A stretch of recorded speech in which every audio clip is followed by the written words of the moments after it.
Welcome to This Explainer. I am so thrilled you're here today because we're looking at a geographical and historical paradox that is absolutely going to bend your mind. When we think of the world's oldest civilizations, we usually picture the Indus Valley, Mesopotamia, or maybe Egypt. But when we look for the world's oldest surviving languages, Tamil is almost always at the very top of that list. We know Tamil spread far beyond South India, to places like Sri Lanka, Singapore, and Malaysia. But what if I told you there's a hidden pocket of this ancient linguistic family surviving in literally one of the most unexpected places on Earth? Right. Let's just dive straight into this. Play historical detective with me for a second. Think about the vast distance between the lush, tropical landscapes of South India, where Tamil is natively spoken by millions of people today, and the rugged, arid mountains of modern-day Pakistan. We're talking thousands of miles here. Historically, Tamil didn't even really spread to the northern parts of India, so how on earth is a language with deep Tamil roots being spoken right now by a specific ethnic group in Pakistan? Well, to answer that, we've got to meet our primary subject, the Brui language. Its definition is incredibly unique. See, Brui is a Dravidian language, which means it's in the exact same language family as Tamil, Malayalam, Kannada, and Telugu. But instead of being spoken down in southern India, Brui is primarily spoken by an ethnic group way over in the Balochistan region of Pakistan, right up against the borders of Iran and Afghanistan. So while the rest of the Dravidian language speakers clustered in the south, these folks ended up thousands of kilometers away, up in the mountains. And honestly, the undeniable connection is right there in the vocabulary. It's not just some vague similarity, the words are virtually identical. Check this out. In Tamil, mother is Amma, and in Brahui, it's also Amma. Father is Appa in both languages. Look at the word for milk. Pal in Tamil and Pal in Brahui. Village is Oru in both. I is Khan in Tamil and a very similar Han in Brahui.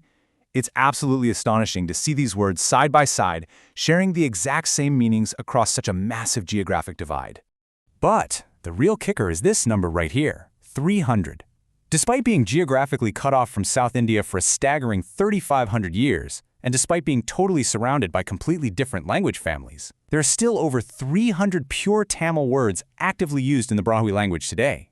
I mean, that kind of linguistic survival over 3.5 millennia of total separation, that's almost unheard of in human history.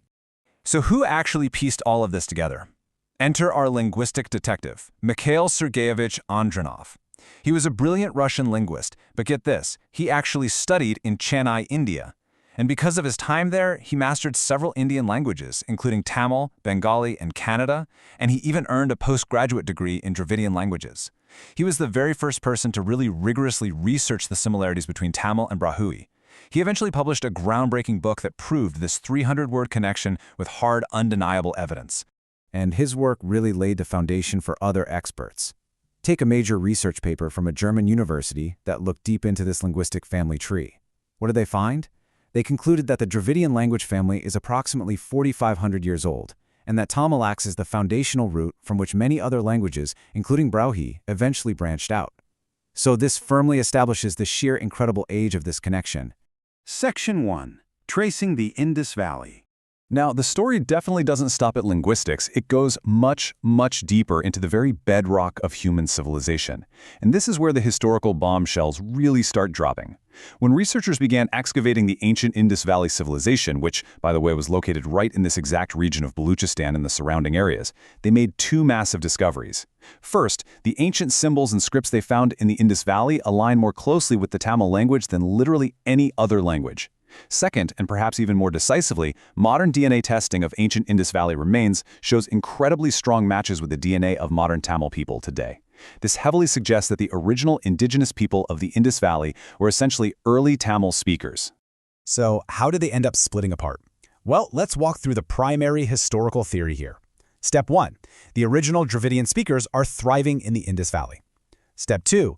Thousands of years ago, Aryan migrations began moving into the region. Step 3. This causes a massive demographic shift. The vast majority of the Indus Valley people migrate southward, eventually settling in modern-day South India and evolving into the Tamil, Malayalam, Kannada, and Telugu populations we know today. But then, there's Step 4. A very small fraction of the population doesn't go south. Instead, they migrate westward into the rugged mountains of Balochistan, adapting as mountain dwellers. And those people?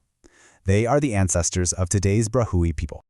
Now, it's really important to note that historians love a good debate, and there are two competing theories here. And as an explainer, it's our job to look at the whole board impartially.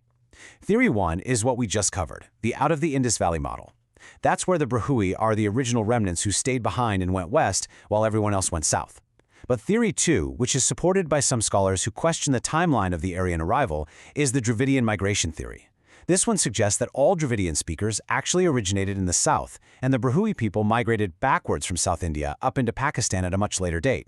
But here's the thing, while the exact route of their migration is still fiercely debated, the deep, undeniable ancestral and linguistic connection between the Brahui and the Tamils, that remains an absolute fact. Section 2. An endangered heritage. But despite surviving for literally 4,500 years, this incredible living bridge to our ancient past is facing a pretty grim modern reality. The truth is, the Brahui language is currently on the verge of disappearing forever. Let's look at why. For centuries, the Brahui relied entirely on the spoken word. The early Indus Valley people used symbols, not a formalized alphabet, so the Brahui didn't actually even have a written script until the 19th century, and when they finally did start writing, they were forced to adopt the Arabic script. Plus, over the centuries, being totally isolated, Brahui has heavily blended with the dominant surrounding languages, like Urdu, Arabic, Persian, and Baloch, so it's slowly losing its unique Dravidian identity. And tragically, there's just a severe lack of government support or institutional preservation efforts for the language in Pakistan today. Which really brings us to our final thought. The history of the Brahui is an amazing testament to the resilience of human culture, surviving across millennia, across mountains, and outlasting empires. But as their language slowly fades into the modern melting pot of Balochistan, we're left with a truly fascinating question about identity. Knowing that their linguistic and genetic roots stretch thousands of miles away to South India, how do we define them today?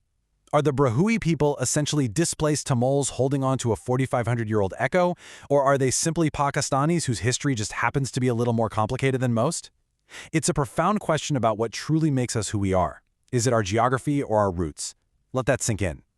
Thank you so much for joining me for this explainer, and keep questioning the history around you.